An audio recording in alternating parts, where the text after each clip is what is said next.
Beck Institute is an NGO who was founded in 2008 by a group of scholars, a group of friends who were involved in international protection of human rights in the field, with victims specifically in Colombia, but also in Israel and Palestine. And we thought we needed to create, besides our academic activity at university, a practical approach to human rights protection. So we, from 2003, we ran a program for professionals in Germany, in Ottenhausen, called Human Rights in Context, and we wanted to pay tribute and homage to Nelson Mandela, and the name of Beck Institute comes from one of the wonderful passages of his autobiography. In the epilogue, Nelson Mandela says, "Life is like climbing a hill or a mountain. It's hard, you have to be constant, you have to strive to keep on pushing up. And what happens when you reach the top? When you reach the top is that the landscape is a landscape of what? Many other mountains. So life is a constant strife and an effort. So being our first program in Germany and being Mountain Beck, we decided to do this and to mention and to remind always Mandela, and that's why Mandela is always in a way in leadership, in public policies on human rights. Mandela is always present there. So we decided in the Beck Institute to develop several programs for professionals.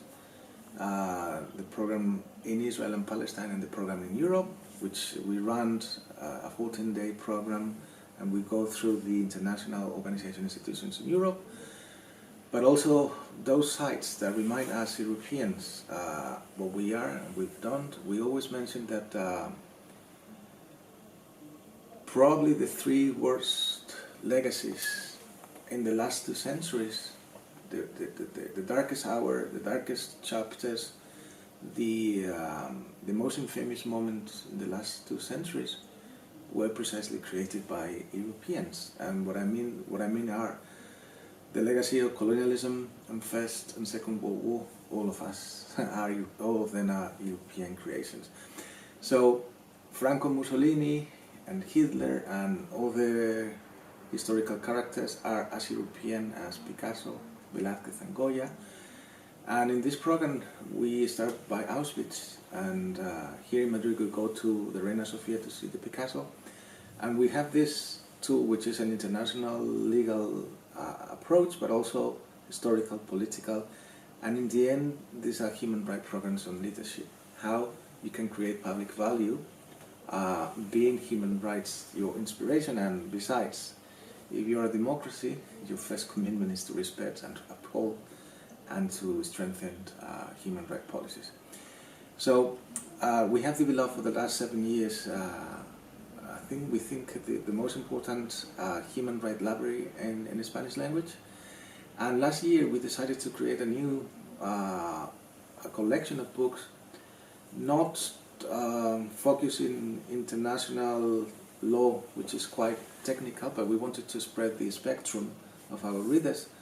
And because the number 0 of the collection is the Primo Levi trilogy of Auschwitz, If This Is a Man, It's a Questo Un Uomo, is the first book of the collection, or the number 0. We were lucky to have, and we were able to cooperate with Yale University Press to translate for the first time the autobiography of Raphael Lemkin. So the original one was published in English. He wrote that, even if it was not his mother tongue, it was one of his 12 languages. But we were lucky to have this translated. So I was lucky to be the translator, the editor, and we created a new book with 70 extra pages from the original from Yale that includes a big annex of with photographies, and also with prologue by the Spanish writer Antonio Muñoz Molina, and a legal annex about some documentation about the Genocide Convention, the United Nations Convention for the Prevention and Punishment of Genocide.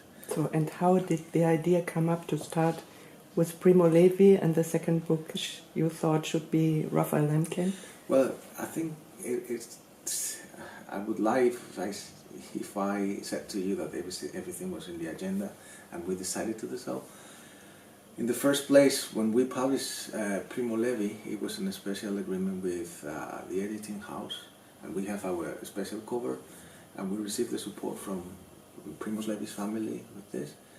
And 3 years ago we did a new one, which is hardcover, and it became something like an identity for us. And why Primo Levi? Because it's the core of the whole. It's not just, in my opinion, is the most relevant book in the sense that it has the legitimacy in the way it is written, it has the experience of a direct victim, and it's not based in vengeance or it's not based on a demagogic approach, but it's a thorough and analytical perspective. But in the end, if you read the trilogy, it's on Mercy e Salvati, which is the last part, the Safe and the Sanction in English.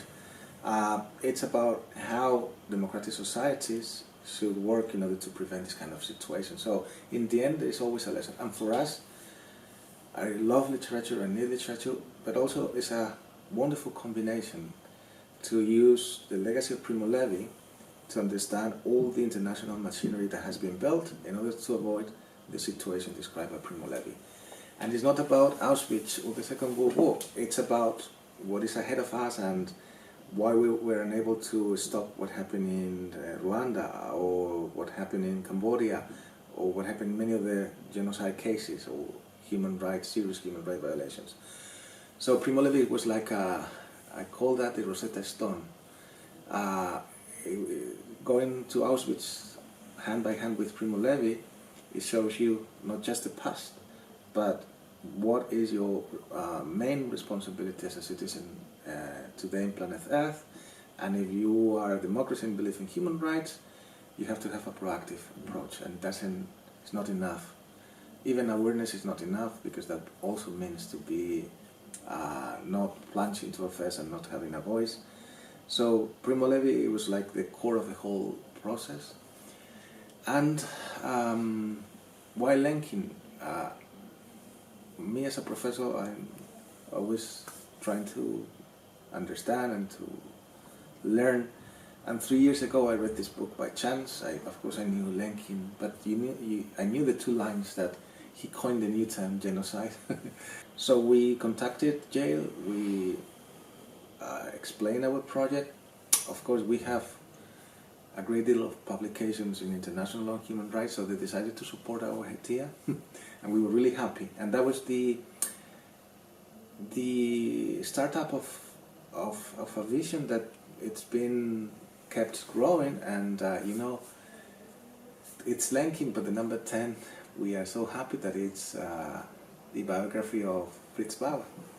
So I personally never dreamed of that.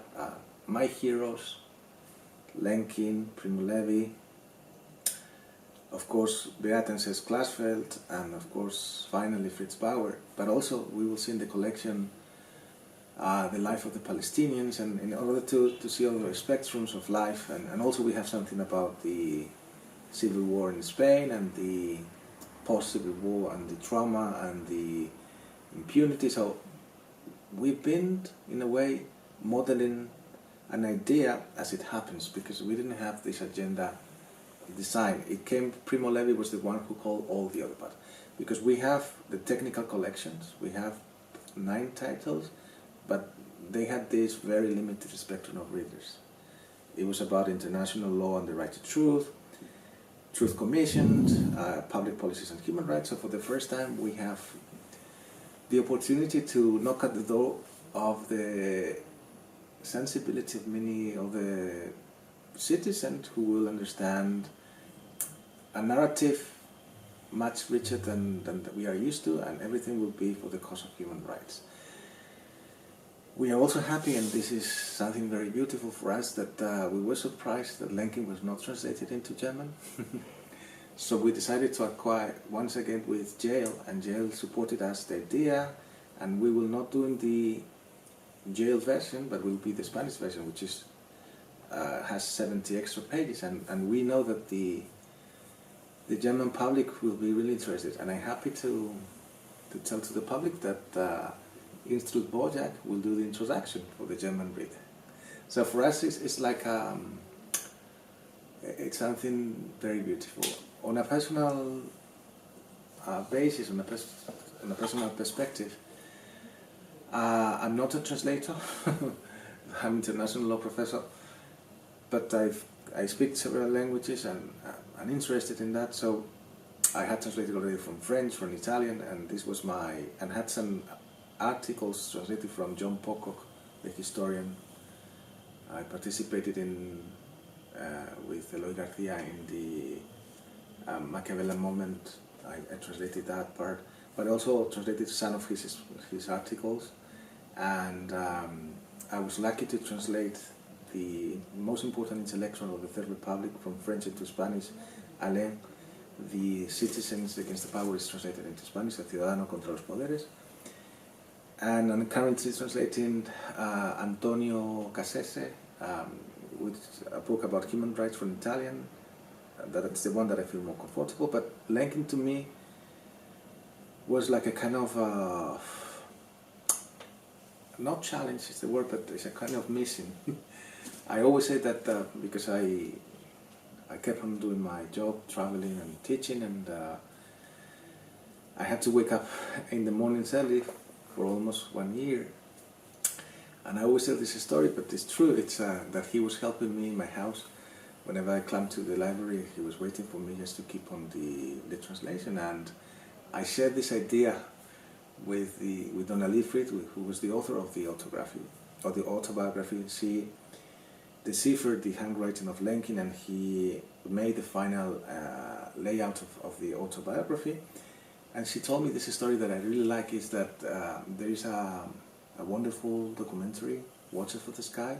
Etzebeck is the director. But the way our students at the university, they have translated into Spanish, so we are also really happy with this outcome. And she told me this idea that during the time it lasted, the documentary, 3 years, some of the crew of the team, they also encountered Lenkin the way I did. So I said it was Lenkin who was inspiring us, or he was asking us not to give up and to keep on. And apart from enjoying the nuances of the intelligence and humor of Lenkin, it was also a wonderful experience, because as I was writing and reading all the text from Lenkin, because I wanted to read the whole thing to understand his autobiography,